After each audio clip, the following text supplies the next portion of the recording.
So now we are nearing the end of the mixing process. Now by this stage you should be really happy with the sound you've got already.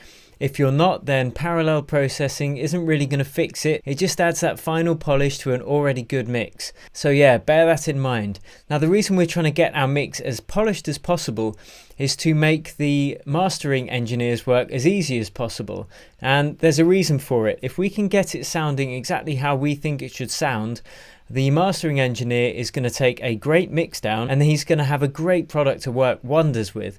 If he gets a mix that's kind of 90% there, a really good mastering engineer will be able to sort that out. But 9 times out of 10, you're going to get better results if you've got a really top-notch mix down to provide him or her with. So we had a look at parallel processing already in the advanced mixing modules, so I'm not going to go into what it is in too much detail. I'm just going to get it done. We are going to add a auxiliary channel in Ableton. We're just going to label that parallel comp, give it a nice brash color so we can see what it is. And this is actually another reason why bus processing is really good, because when we feed different elements of our mix through to this parallel compression channel, rather than going through every single one and getting the level that we like, if we've just got these buses, so we've got all drums, we can send that there. So that's going to this auxiliary channel. See? And we've got this in post, by the way, and that means that this signal is being sent through after the channel fader.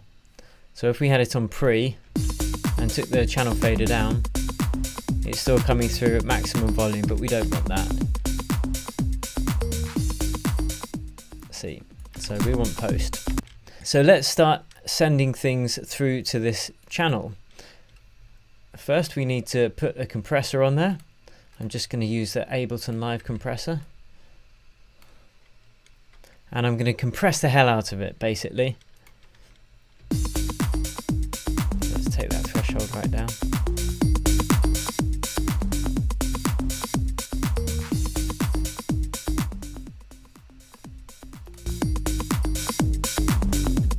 I don't want it distorting.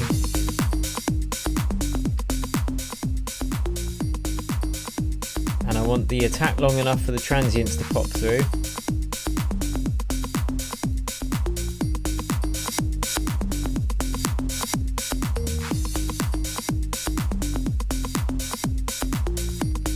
See, so obviously you would never compress your actual channel like that. It's horrible, it's way too much.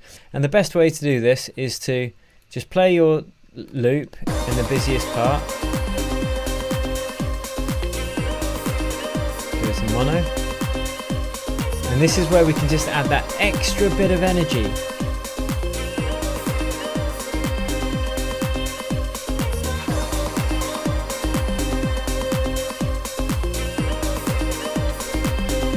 So this is without the parallel compression, and with it. Again, very small moves at this stage. You can see it is adding a little bit of volume to the master fader, but that's okay because we've got plenty of headroom. And now if we want something else to pop through the mix, we can just feed a bit of it into that parallel channel. So let's find the piano.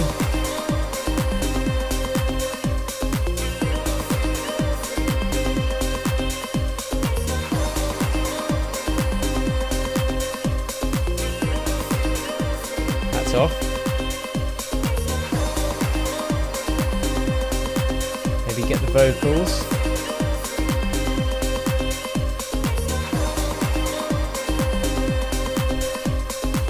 And you've just got this push-pull effect where you've got total control over this parallel channel.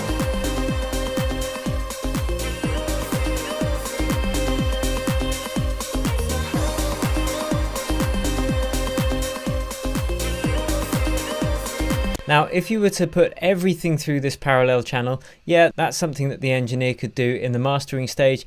However, there is one excellent reason for doing this in the mixing stage, and I'm going to share it with you in the next lesson, which is called the dynamic mix.